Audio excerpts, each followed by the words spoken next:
Yahsinni in a house. Well, all right. Yahsinni is in the house. And I'm coming back at you with some more stuff that you can use as soon as you know it exists and how to use it. So I went back to the Kabbalah and Hermetic principles. And even though there's a lot of universal laws, I only want to talk about the major ones. And I thought I had this up on my channel before, but it might have went down with the last channel because I didn't put everything back up. In fact, I know I had 400 videos last time, and I probably put like 50 back. So a lot of stuff is just lost to you now, but that just means I can get do-overs on some of it too. And this is one of them, what I want my do-over, because as since the last time I read it, I've been, you know, just using them and manipulating them and seeing what I could do with these laws. And it turns out you can do quite a bit because, as I've said before, some of the laws are mutable, meaning you can change them or they change, they're capable of change. And others are immutable, which means you can't change nothing about this. Okay? And so when you know how these laws work, is when you get the full description of how these laws work and the order that they're in the correct order too. So when the first law, the first universal law, according to the Kabbalah and Hermes, thrice with justice, thrice great, whatever you want to call it. If you want to call them Tahuti, that's cool. And if you want to call it what it is, Thoth, the Atlantean, author of the Emerald Tablets. So either way, these principles are based on the highest of philosophy. And so are they theory or are they law? They are law, universal law, created by the creator while making this world that we live in. If indeed the creator, uh, the creator doesn't have to be a male or female or a spirit entity in this form, but could have spread himself about the earth, which would be your mother. I would say, my Father who art in heaven is the sun, but I know there's a light or force or entity greater than the sun because of how this reality or this matrix is able to be coded. And so everything that we see happening, somebody wrote that down. Somebody coded it already. And I believe whatever that something is not man. And Jesus is not God.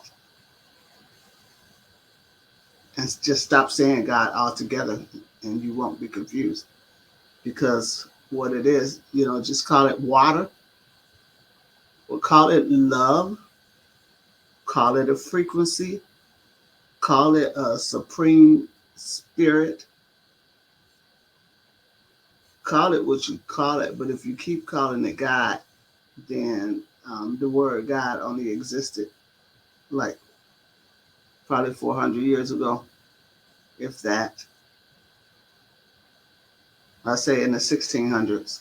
A lot of shit was happening in the 1600s. Check it out. I'm no historian, and I'm damn sure not good with dates. So I'm asking for permission to use dates tentatively. Don't super quote me on anything that I attach the date to, because for real, I have no sense of date and now time. There's very little clock checking going on up in here. Okay, and since I'm a moon goddess, I probably hang out at night. So while the world is asleep, I'm awake, doing great things, reading, studying, finding gems that I could bring to you. Yeah. And so today I found the Kabbalah, or it could be the Kabalian. Let me get my glasses, I can see.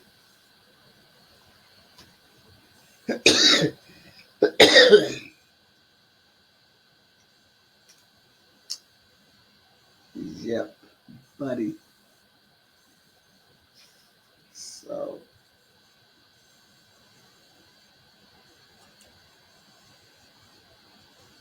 so what I had? Yeah.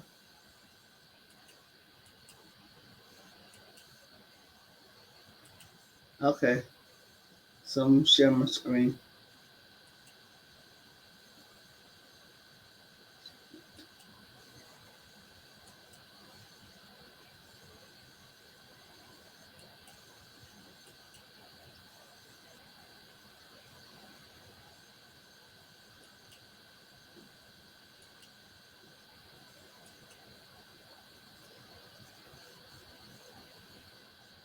Okay.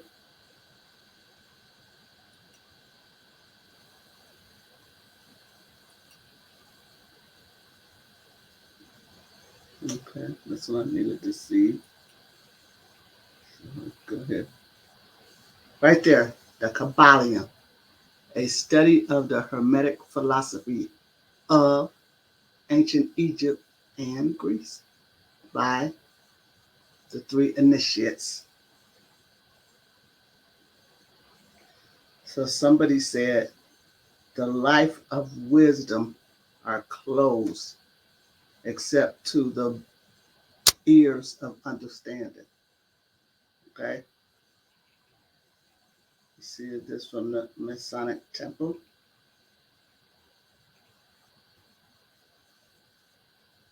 It's a society there, the Yogi Publication Society at the Stationers Hall.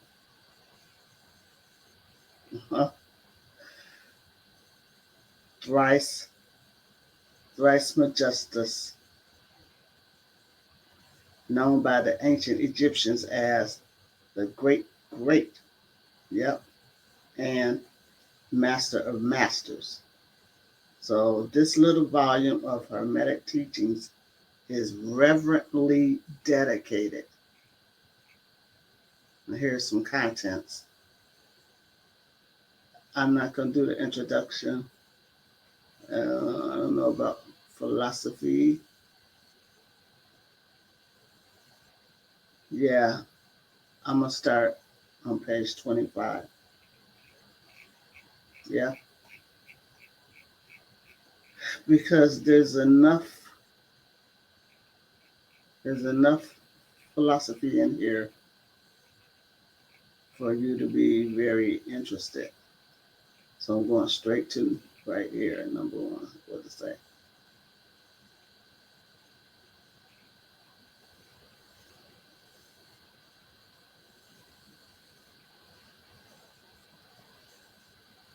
Okay. So we're going to start right here. Number one. The principle of mentalism. Imagine that. The all is mind. The universe is mental. That's it. The all is mind and the universe is mental. We're just having an 3D experience. It was all a dream. Okay. So this principle embodies the truth that all is mind. It explains that the all, which is the substantial reality underlying all the outward manifestations and appearances which we know under the terms of the material universe. Okay? The phenomena of life or matter, energy, and in short, all that is apparent to our material senses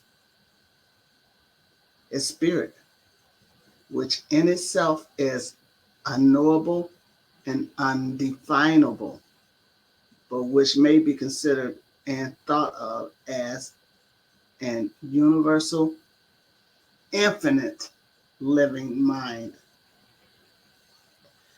It also explains that all the phenomenal world or universe is simply a mental creation of the all, subject to the laws of created things, and that the universe as a whole and in its parts or units has its existence in the mind of the all, in which mind we live and move and have our being. Okay? This principle, by establishing the mental nature of the universe, easily explains all of the varied mental and psychic phenomena that occupy such a large portion of the public attention, and which, without such explanation, are non-understandable and defy scientific treatment.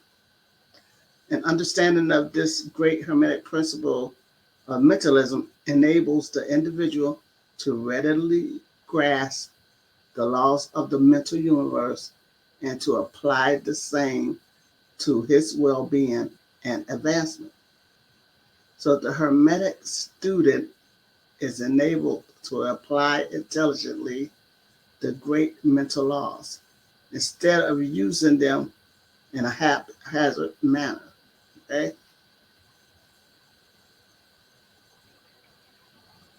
With the master key in his possession, the student may unlock the many doors of the mental and psychic temple of knowledge and enter the same freely and intelligently.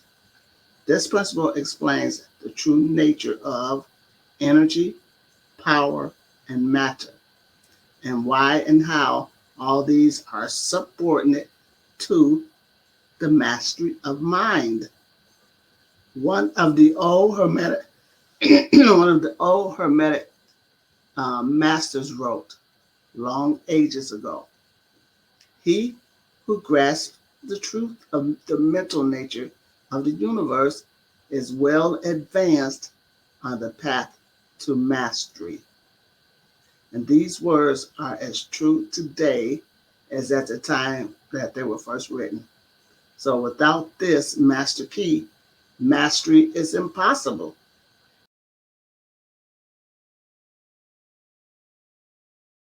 And the student knocks in vain at the many doors of the temple.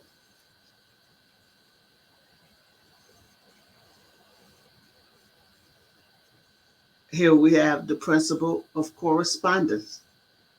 That's as beloved As above, so below. As below, so above. The Kabalian.